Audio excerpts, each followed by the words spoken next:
todos, irmãos. Meus irmãos, abra na carta de Paulo aos Romanos, capítulo 1, do verso 18 ao verso 20. Carta de Paulo aos Romanos, capítulo 1, do verso 18 ao 20. Vamos tentar para a graça de Deus até o verso 32, mas vamos ler totalmente o verso 20. Diz assim: porque é manifesto a ira de Deus desde o céu contra toda impiedade e justiça dos homens que detêm a verdade e justiça. Porque o que de Deus se pode conhecer eles manifestam, porque Deus o manifestou. Porque suas coisas invisíveis no seu eterno poder com sua divindade claramente se vê na criação do mundo, sendo entendida pelas coisas que estão criadas, para que eles sejam indesculpáveis. Amém. Meus irmãos, eu queria falar nessa noite sobre a necessidade da evangelização. E Paulo começa falando no verso 16 e 17 sobre o tema da carta, que é o Evangelho de Jesus Cristo. Ele fala: porque neles a justiça de Deus descobre de fé em fé, como está escrito, mas o justo viverá pela fé. Então Paulo no verso 16 está dando o tema da carta, o Evangelho de Jesus Cristo. E a partir do verso 18 ele passa a falar sobre a necessidade do Evangelho. Se no verso 17 ele fala que a justiça de Deus se revela no Evangelho, no verso 18 vai falar que a ira de Deus se revela desde o céu. Então eu queria tratar esse tema com 3 pontos, meus irmãos. Primeiro, Deus se revelou. Segundo, o homem rejeitou. Terceiro, Deus retribuiu. Esses pontos eu queria tratar nessa noite, pela graça de Deus. Primeiro, verso 18: Deus se revelou. Paulo diz assim: porque é manifesto a ira de Deus desde os céus. Até aí, meus irmãos. Essa palavra manifesto, meus irmãos, em outras traduções, revelar-se, é um presente contínuo. Isso quer dizer que a ira de Deus, ela é contínua. Ela é contínua.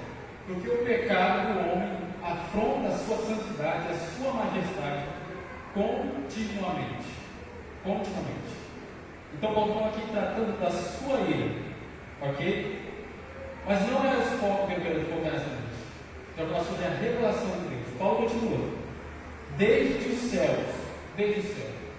Então, Paulo fala que essa ira é contínua. E Paulo também fala da origem dessa ira.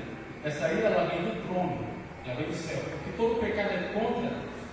Mas quando Paulo fala do céu, Paulo está falando de uma revelação. Ok? O ímpio, ok? O homem, ele pode deduzir que existe um Criador através do céu, através da natureza, que existe um Criador, e esse Criador está irado. Existem 2 revelações. Primeiro, a revelação natural que Deus fez ao homem, e a revelação especial que Deus se revelou através das suas escrituras do seu povo, os judeus. Ok? Mas tanto um quanto o outro, quanto o ímpio quanto o judeu, quebraram essa revelação de Deus. Eles quebraram, tanto o gentio quanto os judeus. E ambos precisam de um Salvador. E ambos só podem ser salvos mediante a fé em Cristo Jesus. É por isso que Paulo diz: pois todos pecaram e carecem da glória de Deus. Tanto o judeu, tanto o gentio. Ambos quebraram essa revelação que Deus fez, manifesta a ele. Então Paulo diz que essa ira é contínua, que essa ira se revela do céu. E Paulo fala também qual que é a causa dessa ira. Paulo continua. Paulo diz: contra toda impiedade e injustiça dos homens. Meus irmãos, impiedade e injustiça, o homem está quebrando as 2 tábuas da lei. Ok? As 2 tábuas da lei. Impiedade é o relacionamento do homem para com Deus. Injustiça é o relacionamento do homem para com o seu próximo. Impiedade, o homem quebra as primeiras 4 leis. Injustiça, o homem está quebrando as 6 últimas. Impiedade, o homem, meus irmãos, ele tem se rebelado contra Deus. O homem, ele tem aversão de Deus. O homem tem que dar as costas para Deus. Ok? O homem, ele tem vivido como se Deus não existisse. O homem tem sido blasfemo, virado as costas para ele. É o que o Senhor Jesus disse em João, capítulo 3, verso 19: que a luz veio aos homens, mas eles viviam nas trevas porque suas obras eram más. Essa é a situação do homem natural, ok? E não somente ímpio, mas injusto contra o próximo. Se o homem não tem relacionamento certo com Deus, quanto mais com o seu próximo. Paulo fala em injustiça dos homens. É o relacionamento do homem para com o seu próximo. Meus irmãos, aquele ao qual o homem deveria nutrir, proteger, cuidar, o homem tem feito o seu próximo ferido, dando falso testemunho e tirando a vida do seu próximo. Você viu no século passado, na Primeira e na Segunda Guerra Mundial, meus irmãos, o que foi aquilo? 100 milhões de mortes. Só Adolf Hitler matou 6 milhões de judeus. Isso é o reflexo de toda a humanidade. O homem, meus irmãos, ele tem banalizado a vida. Você vê na televisão o homem matando o próximo por coisas simples, por um simples troca de olhar, por um simples batismo do carro, por coisa de 10, 15, 20 reais ou menos. O homem tem tirado a vida do seu próximo. E é por isso que Deus tem tirado, por causa da impiedade e da injustiça. É por isso que Deus fez. E Paulo também não fala sobre a causa, sobre o resultado. Qual é o resultado disso? Paulo continua: que detém a verdade e injustiça. Essa palavra detém no grego significa matar por afogamento. Ok? Já viu aqueles filmes de guerra? O homem sufoca o seu inimigo até ele perder a vida. E é isso que o homem tem feito com a verdade de Deus.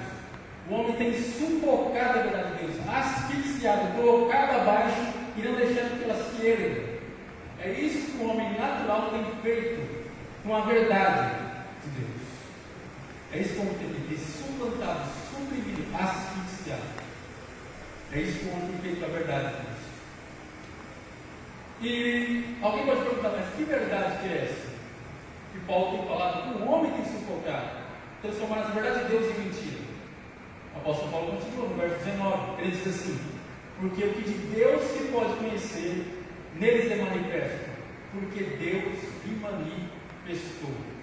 João Calvino, iniciando as suas atitudes, ele diz assim: nós só podemos conhecer a Deus porque Ele se revelou. Ok? Se Deus não se revelasse, nós ficaríamos em trevas. E que verdade que é essa? É que Deus se revelou a nós. E Deus tem se revelado a nós. Só que o homem tem feito o quê? Asfixiado, suplantado. Essa é a verdade. De forma deliberada e consciente, proposital. E Paulo vai dizer como Deus se manifestou. Então, como Deus se manifestou? Paulo vai responder no verso 20. No verso 20. Mas antes disso, eu quero que você vá em Romanos capítulo 2, verso 15. Verso 15. Primeiro, Deus se revelou na consciência, no coração e na natureza. Olha o que o apóstolo Paulo vai dizer. No verso 15: os quais mostram a obra da lei escrita em seus corações, testificando juntamente com as suas consciências e seus pensamentos, quer acusando-as, quer defendendo. Agora eu vou fazer aqui uma pergunta que muitos fazem: como que ficam aqueles que nunca ouviram o Evangelho? Como que ficam aqueles que nunca ouviram a palavra de Deus? Como que ficam aqueles que nunca tiveram uma lei? Como que fica tudo isso? Eles não têm lei. Como que fica? Você pode ver que na história tem sociedades que nunca tiveram a palavra de Deus, as Escrituras, mas elas agem como se tivessem. Ou seja, tem respeito aos mais velhos, cuida dos mais novos. Eles não têm a palavra, mas agem como se tivessem. O apóstolo Paulo fala isso no verso 14. Paulo diz: embora não tendo lei, os tais são lei para si mesmos. Por que eles agem dessa forma? Paulo diz: porque Deus se revelou na consciência dos homens, de tal modo que quer defende, quer os acusa. Meus irmãos, Deus se revelou na consciência. Deus colocou o senso do certo e do errado. Deus embutiu na mente do homem uma lei moral, um guia moral. Então o homem, ele sabe o que é errado. Ele sabe o que é errado. Por mais que o pecado corrompeu o homem, não anulou isso de todo. Por mais que a nossa consciência não seja plenamente confiável por causa do pecado, e por mais que nós não obedecemos de forma plena, o homem sabe que aquilo que está fazendo é errado. Pode ser o pior carrasco que for, a sua consciência acusa. É o senso do certo e do errado, meus irmãos. É aquela luz vermelha que acende na nossa consciência. Deus revelou a nossa consciência. Olha o que diz Plutarco, o filósofo grego. Ele nunca leu a palavra, nunca leu os Escrituras, mas parece que ele está parafraseando o que o apóstolo Paulo está dizendo. Olha o que ele diz. Ele diz assim: quem governará o governador? Ele diz: é a lei, não escrita em papiros, mas na nossa consciência. Meus irmãos, como esse homem chegou a essa conclusão, sendo que nunca leu a palavra, nunca leu as Escrituras? Como ele chegou a essa conclusão? Parece que ele está falando o que o apóstolo está dizendo no verso 15. É porque Deus se revelou na nossa consciência. Deus revelou. E Deus também se revelou no nosso coração.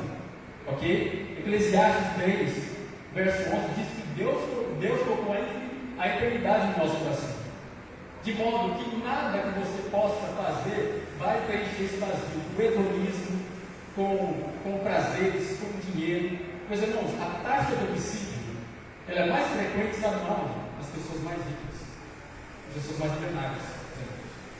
É aí que a taxa de homicídio aumenta. Porque elas chegam de tal modo, meus irmãos, conquista tudo e chegam de tal modo que não tem mais propósito na sua vida. Elas não têm crise de existência. E chega a tal modo de cheguei até aqui, agora o que eu faço? Não tem mais um propósito na minha vida. Aí acontece o quê? O suicídio. Meus irmãos, se você está preenchendo o seu coração com uma coisa, a parte de Deus, você vai se frustrar. Deus colocou a eternidade no coração dele. Deus se revelou na consciência. Deus se revelou no coração. E Deus se revelou também agora na natureza. Verso 20, volta para o verso 21, capítulo 1. Paulo vai dizer assim que Deus se revelou na natureza. Ele diz assim: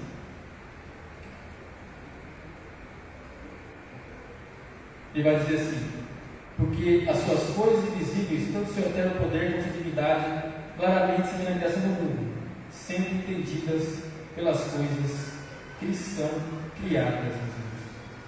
John Stott diz que através da criação visível você consegue perceber o Deus invisível. É como se o apóstolo Paulo dizendo assim: o invisível se torna visível. Como assim, apóstolo Paulo? Como assim? A Bíblia fala que Deus é invisível, ok? Colossenses 1, 15, 1 Timóteo 1, 17. Você não consegue ver os seus atributos, o seu poder e a sua divindade, ok? Mas através de algo você consegue ver os atributos invisíveis. Você consegue. E que é isso que nós conseguimos ver? Através do que? Através da natureza. Da natureza. A natureza você consegue ver a sua divindade. A divindade de Deus. Porque só poderíamos ser um ser divino para criar algo dessa complexidade, do micro e do macro. Só poderíamos ser um ser poderoso para criar essa complexidade da natureza. Então não tem como o homem chegar e olhar e contemplar a natureza, deduzir isso que é a obra da casa. Isso surgiu com a explosão cósmica. O caos não gera cosmos, a desordem não gera ordem. Tinha que ter um autor, tinha que ter um criador. A criação demanda que exista um criador. Na criação está a assinatura, as digitais de Deus, ok? De modo que ela é universal, está em todo lugar e contínua, desde Adão. Desde Adão. O homem não tem desculpa.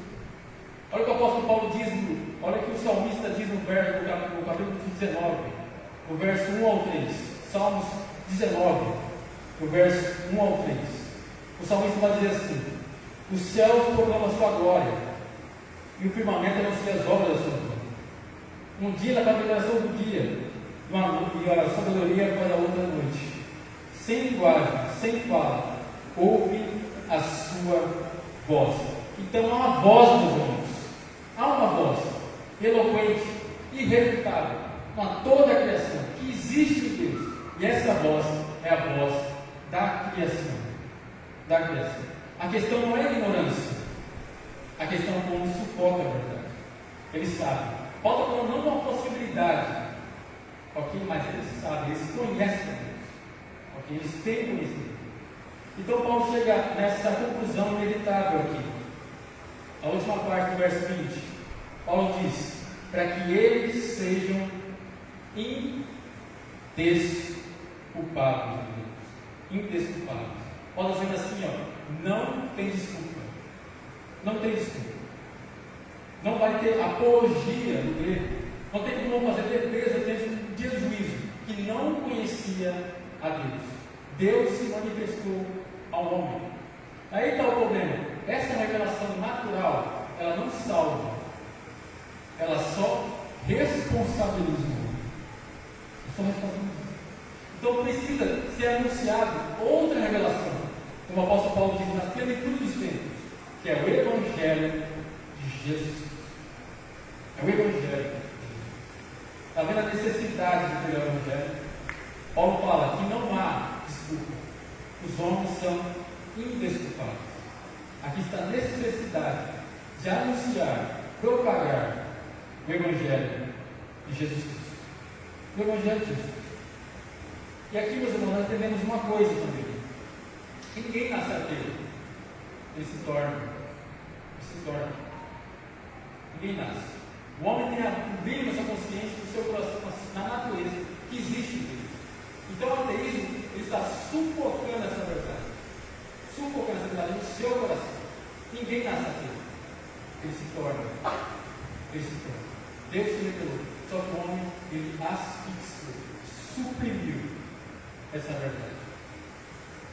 Então, o segundo tópico, meus irmãos, é do verso 21 ao 23. Ok? E Paulo diz assim: porque tendo conhecido a Deus. Aqui cai por terra, meus irmãos, a teoria do inocente. Ok? Não existe ignorância. A ignorância não salva, meus irmãos. A ignorância não salva.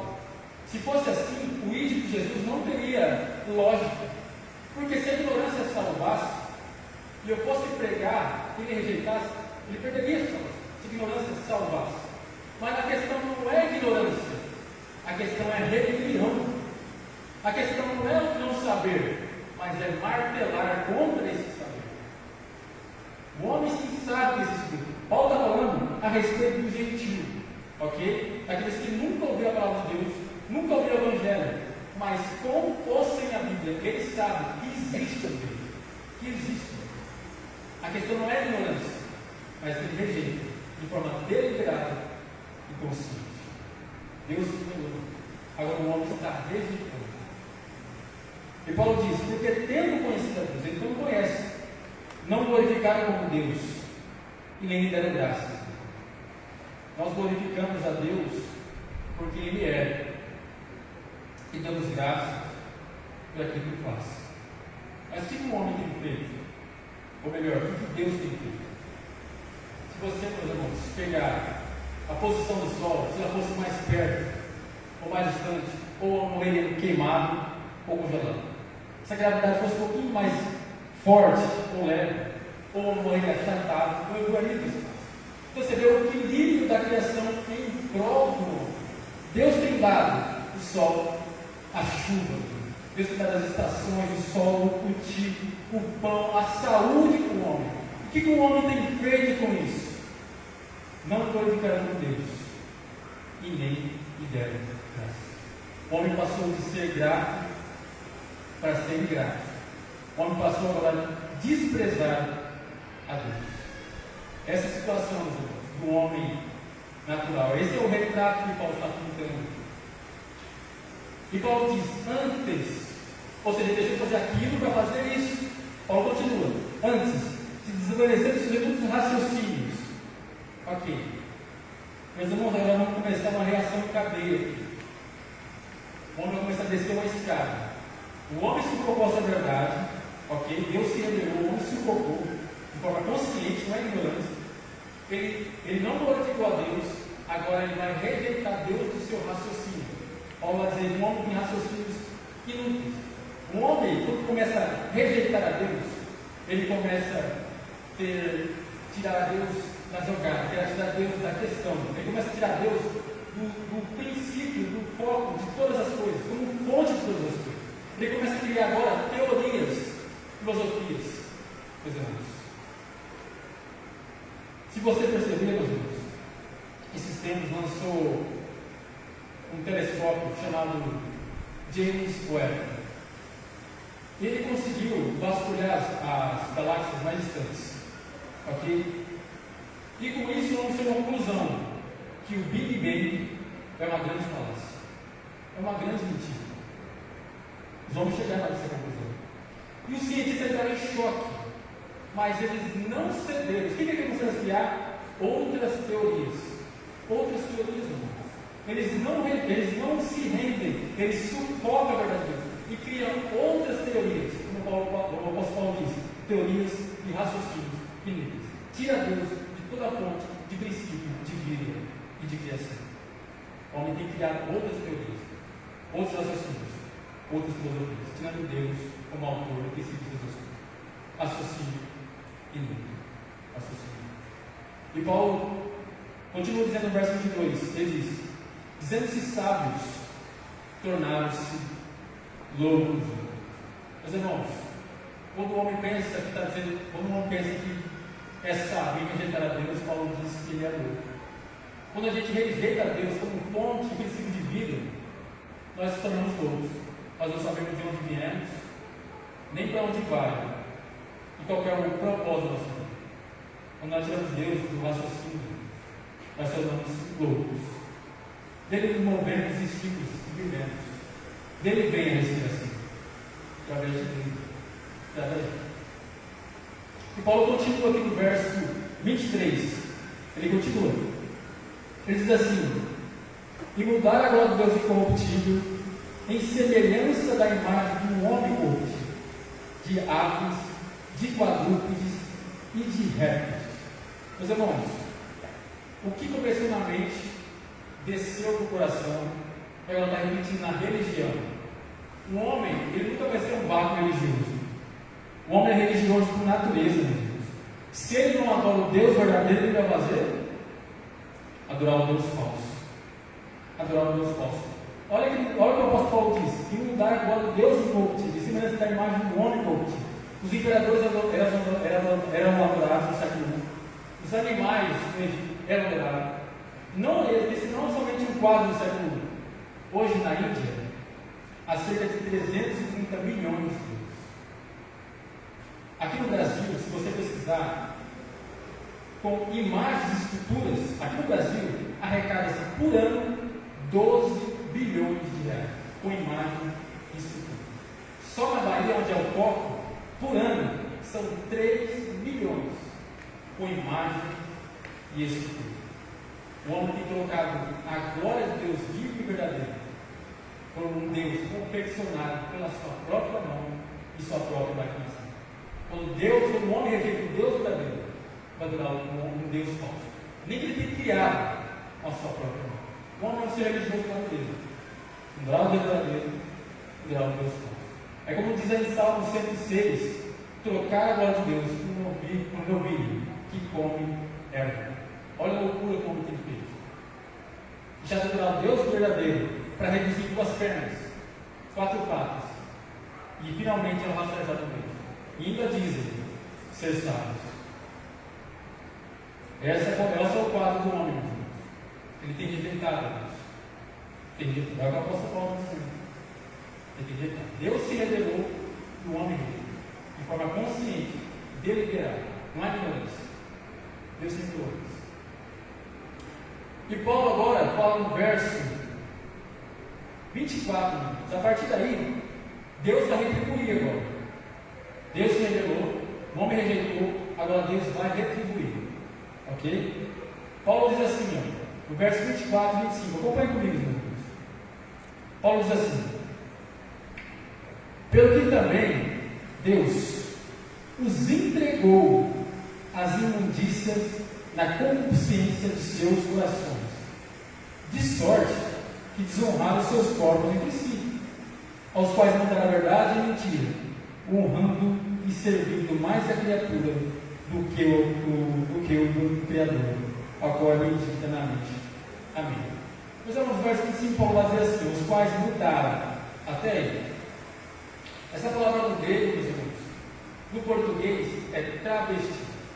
Travesti, do grego. No português, travesti. É você pegar algo e apresentar de outra forma. Ok? Você pega algo, muda e apresenta de outra forma. Olha o que acontece aqui no Brasil. Acontece que um homem se veste mulher e apresenta de outra forma. Essa é a questão do grego. E é isso que o homem tem feito com Deus. Ele pegou a imagem de Deus incorruptível em semelhança da imagem do homem corruptível. Ele está honrando e servindo mais a criatura do que o Criador. Ele tem dado honra à criatura, ele tem dado glória à criatura em vez do Criador. Então Deus vai agora com a mesma moeda.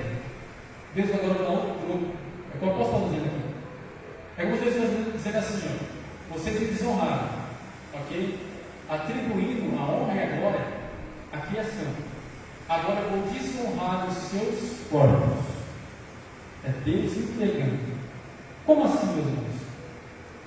Meus irmãos, a idolatria, ela gera imoralidade. Você pode ver isso na história, está comprovado na história. Idolatria, consequência, imoralidade. Se você não adora o Deus verdadeiro, o Deus santo, ele vai gerar o quê? Uma vida santa. Sede santo como eu sou santo. Se você perde a referência de um Deus, você perde a referência de Deus, você vai perder a referência de santidade. Você vai perder a referência de santidade. Um exemplo. Na mitologia grega, tinha Zeus, um Deus que era com a sua mente e com a sua própria mente. Zeus, na mente dos gregos, descia para ter relações com as mulheres. Agora, que tipo de vida um Deus desse vai levar para o seu corpo? Imoralidade.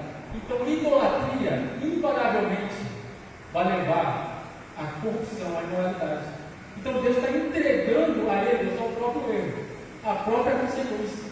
Está no verso 24. Porque Deus entregou a imundícia, a consciência de seus corações, sorte de desonrar os seus corações. Ele disse: é Deus entregando o pecado.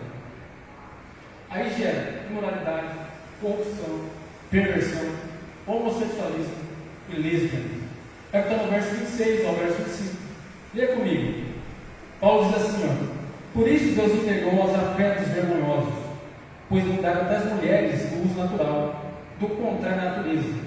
E do mesmo modo também os homens, deixando o uso natural da mulher, inflamando em sua sexualidade uns para com os outros, decentes, varão por varão, e recebendo em si mesmo a recompensa que convinha do seu erro. Meus irmãos, em Roma existia um panteão de deuses, ok? E dos 15 primeiros imperadores, 14 eram homossexuais, consequência da idolatria. E Paulo vai dizer aqui, ó, no verso 26, ele diz: pois até as mulheres, falando no ênfase, falando em gravidade, um grau superlativo. Por quê? As mulheres sempre foram guardiãs da moralidade. A mulher sempre foi mais guardada que o homem. A mulher tem senso de cuidado, de paternidade. Mas quando Paulo diz até as mulheres, pegar a cultura, chegou no público. Na época de Paulo, já existia o lesbianismo. Não como hoje, mas existia. E será que a nossa sociedade está diferente? Será que a nossa sociedade está diferente? Esse não é um quadro do século I, é um quadro de hoje. Você vê corrupção, homossexualismo, lesbianismo, pessoas que aprovam o homossexualismo, casamento do mesmo sexo, as mesmas dentro da igreja. Na igreja. É Deus entregando o pecador ao seu próprio pecado. Sabe qual a melhor forma de Deus punir o pecador? É entregando ele ao seu próprio pecado. É isso que você quer? É isso que você quer. É o que a Bíblia diz. Olha no verso 24. E Deus os entregou. No verso 26. E Deus os entregou. No verso 28. E Deus os entregou. É Deus que entrega. Mas você pode perguntar: mas Deus entrega, meu irmão? Sim. Vai em 2 Tessalonicenses, rapidinho comigo. 2 Tessalonicenses, meus irmãos. Capítulo 2, verso 11. Paulo diz assim, ó: Por isso, Deus enviará o erro para que creiam na mentira. Meus irmãos, a carta aos Tessalonicenses, Paulo trata da segunda vinda de Cristo, ok? Só que na primeira carta, alguns compreenderam o ensino de Paulo errado. Eles compreenderam que a volta de Jesus seria imediata, repentina, e alguns pararam de trabalhar e viver de uma forma ansiosa. Então, Paulo envia a segunda carta, corrigindo essa falsa compreensão. Ele diz no verso 3: ninguém, de maneira alguma, vos engane, para que não será assim antes que venha a apostasia e se manifeste o homem do pecado e o filho da perdição. Paulo está falando assim, ó: Cristo não voltará antes que aconteça a apostasia e a manifestação do filho da perdição, ou seja, o anticristo. E no verso 11, o apóstolo está falando dos seguidores, do falso mestre, do falso líder, do falso profeta, do anticristo. Meus irmãos, sabe por que existe falso profeta, falsos líderes? Isso é o castigo de Deus para aqueles que não querem ouvir o verdadeiro pregador. É o que eu falo falando aqui: Deus enviou a operação do livro. Não quer ouvir o verdadeiro pregador? Não quer ouvir a sã doutrina? Deus entrega ao falso. É um castigo para aqueles que não querem ouvir a verdade. Não querem ouvir a verdade, ouve a mentira. E Deus enviará a operação do livro. É Deus. Deus entregando ao homem, ao que eles querem. O apóstolo Paulo diz: e tendo comichão no ouvido, não suportarão a sua doutrina. Antes, meus irmãos, buscarão doutores segundo a sua consciência, doutores segundo o seu bel prazer, doutores segundo aqueles que querem ouvir, não daqueles que precisam. Vocês querem mentira? Aí está. Deus envia a operação de Deus. Então, o falso profeta é um castigo de Deus para aqueles que não querem ouvir a verdade. Não querem. É que isso, o apóstolo Paulo fala no verso, nós estamos lendo, estamos meditando. É isso que o apóstolo Paulo está falando. É a pior forma de consequência que Deus pode dar ao pecador é entregar ao seu próprio pecado. Ao seu próprio pecado. Muitas pessoas pensam, meus irmãos, que Deus está passivo nessa dificuldade, desde a corrupção, da moralidade. As pessoas pensam que Deus está passivo, mas não pelo contrário, Deus está ativo. Ele já está decretando o seu juízo, entregando o pecador ao seu próprio pecado. Fernando Dias Lopes diz que a sociedade é como se fosse um caminhão descendo a ladeira, e o homem pisando no acelerador, preste a tragédia. E Deus, com sua graça irresistível, pisando com a graça restritiva de Deus. Mas o homem continua pisando no acelerador. E Deus está tirando o pé do freio. É isso que vocês querem? É isso que vocês querem. Deus entregando ao homem seu próprio pecado. No verso 28, Paulo continua. E como consequência disso, meus irmãos, das pessoas que abandonaram a Deus, das pessoas que Deus lhe entregou, o apóstolo Paulo continua. E como eles não se importaram ter conhecimento de Deus, Deus entregou uma mente depravada para fazer o que não convém. Fazer o que não convém. Meus irmãos, uma mente depravada é aquela mente cauterizada. Eles se rejeitaram a Deus e agora o pecado não mais acusa. Não tem mais pesar no pecado. Eles cometem o pecado, não tem mais tristeza, não tem mais pesar. A mente está cauterizada pelo pecado. Deus os entregou. E o apóstolo Paulo continua no verso 29, vai listar uma lista de pecados. Esta é a lista de pecados mais longa das epístolas do apóstolo Paulo. E se você quiser notar aí, esse é o resultado do abandono de Deus. Essa lista aqui, o resultado do abandono de Deus. Aqui são pecados contra Deus, contra si mesmo, contra o próximo e contra a família. E contra o família. Meus irmãos, aqui é a prova que a cultura pode mudar, mas o homem continua o mesmo. Parece que Paulo está falando da sociedade de hoje. A Bíblia ela não é antiga, nem futurística. Ela é eterna. Parece que eu posso falar dos dias atuais. E aqui, meus irmãos, Paulo está falando também que o mal está no ambiente, nas escrituras. O mal está no coração do homem. Mateus 15, 19. Do coração do homem surge toda imoralidade, perversão. O ambiente é só reflexo do que está no coração. E Paulo termina então, irmãos, dizendo, no verso 32, que tem entendimento do julgamento de Deus. Então o homem sabe do julgamento de Deus. Que são pois dignos de morte os tais que não praticam. Não somente as fazem, mas consciente que praticam. Ou seja, Paulo chegou aqui no fundo do poço. O homem não somente faz, mas aplaude, glorifica aqueles que fazem. É isso que você vê na televisão, nos comerciais, nas redes sociais. O homem apoiando o aborto, apoiando o homossexualismo, apoiando a ideologia de gênero, apoiando a liberação das drogas. Eles não somente fazem, mas aplaudem, glorificam aqueles que fazem. Aqui o apóstolo Paulo chegando aqui no fundo do poço. Esse é o retrato da sociedade a qual eu e você estamos inseridos. Não é só o quadro da sociedade do século I, a dos dias atuais. Dias atuais.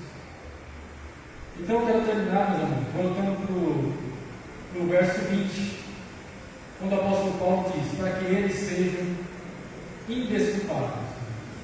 Indesculpáveis. Os irmãos, não tem desculpa. Deus se revelou. Deus se revelou. Só que o homem rejeitou de forma consciente. Como assim a Bíblia, o homem sabe que existe. Ok? Não há um justo, não há nenhum sequer. Agora você pode perguntar, quem que é esse que não tem desculpa, meu irmão? Quero aplicar aqui agora. É a sua amiga na escola. É o seu amigo na escola. É o seu amigo no trabalho, meus irmãos. É o seu pai. É a sua mãe. São seus filhos. É aqueles que nunca ouviram o Evangelho genuíno e verdadeiro. Eles não têm isso. É o que eu posso falar dizer. É por isso que no verso 14 Paulo diz: eu sou devedor, tanto a gregos como a bárbaros, como a sábios, quanto a ignorância. Há várias maneiras de você sentir-se devedor. Ou alguém te empresta dinheiro, ou você tem que devolver, ou alguma pessoa te dá algo para você devolver para outra pessoa, para uma terceira pessoa. E é isso que Deus fez conosco. Deus nos deu o Evangelho para quê? Para ser um monopólio? Para a gente guardar com sete chaves? Não, mas para ser anunciado, pregado. Deixa eu dar um exemplo aqui, só para a gente situar, e aqui eu termino. Irmãos, vamos supor que o coronavírus não tenha acabado, está no clímax aí. Não conseguiu achar nem uma vacina, nem uma cura, nem medicamento.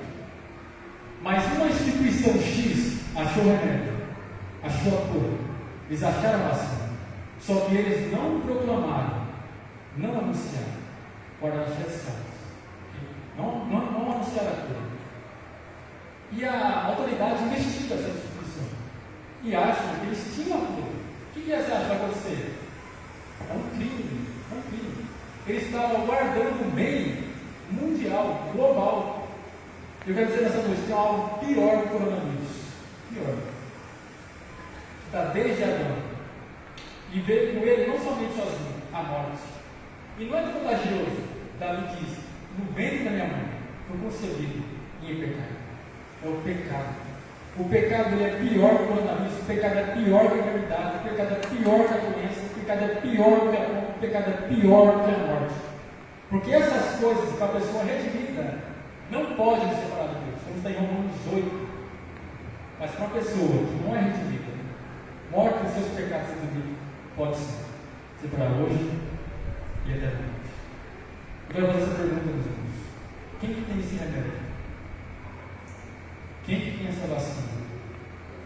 Quem que tem esse sentido? É a igreja. Somos eu, somos você. É a necessidade de pregar hoje. É a necessidade de pregar hoje.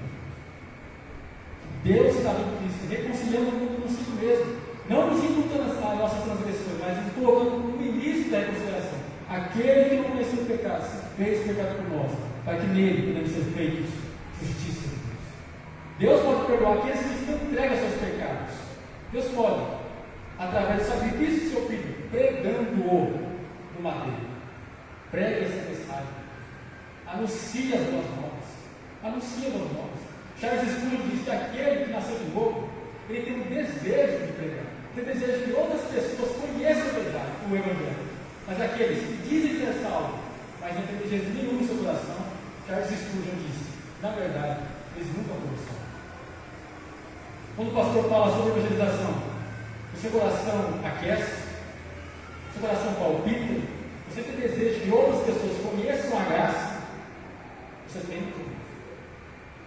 Está no seu coração, esse desejo, sua vontade, essa determinação, esse anelo, essa ambição, a necessidade de Deus. Paulo disse que não tem desculpa. Só através do Evangelho de Jesus. Só o nome e a base social qual nos importa que seja dos salvos. Jesus, vive sem ignorância do sol. Deixa de ter, mas o homem vive. Então, meus irmãos, eu quero terminar aqui e dizer que há duas coisas maravilhosas que podem acontecer na vida de um homem. Primeiro, conhecer a Deus. Segundo, fazê-lo conhecer. Conhecer a Deus. Segundo, fazê-lo conhecer. Anuncie, meus irmãos, as boas novas. Deus pode tirar essas pessoas que estão entregues a seus pecados. Que estão entregues a seus pecados. Irradia a luz, meus irmãos, diante da terra. E o Senhor terá misericórdia daqueles que aceitaram o seu nome. Mediante a fé em Cristo Jesus e pela fé somente. Amém, meus irmãos? Vamos orar? Deus Pai Todo-Poderoso, Pai, eu sei, Pai, diante da minha limitação, da minha fraqueza, timidez, mas eu creio que o Senhor deixou mensagem, meus irmãos. Ó Pai, ajude-nos, Pai, nos conscientes de entender, Pai, a necessidade da evangelização. A sua soberania, Pai, não nos deixa passivos, mas nós sabemos que onde, Pai, há um povo, Pai, ali está a sua ovelha, esperando ouvir a voz do bom pastor. Ajude-nos, Pai, a ser instrumento, assim como o Senhor deu um instrumento na nossa vida, Pai. Agora, Pai, nós vamos ser instrumento para as outras pessoas, Pai. Anunciando as boas novas, para que o Teu reino avance, que as pessoas saiam das trevas, que as pessoas, Pai, que estão entregues aos seus pecados, aos seus vícios, possam conhecer a Sua misericórdia, a Sua graça, a Sua luz. Nos conscientize, Senhor, a necessidade da evangelização, da Sua graça, misericórdia, ser radiada, Pai, anunciada, propagada, através da mensagem da cruz.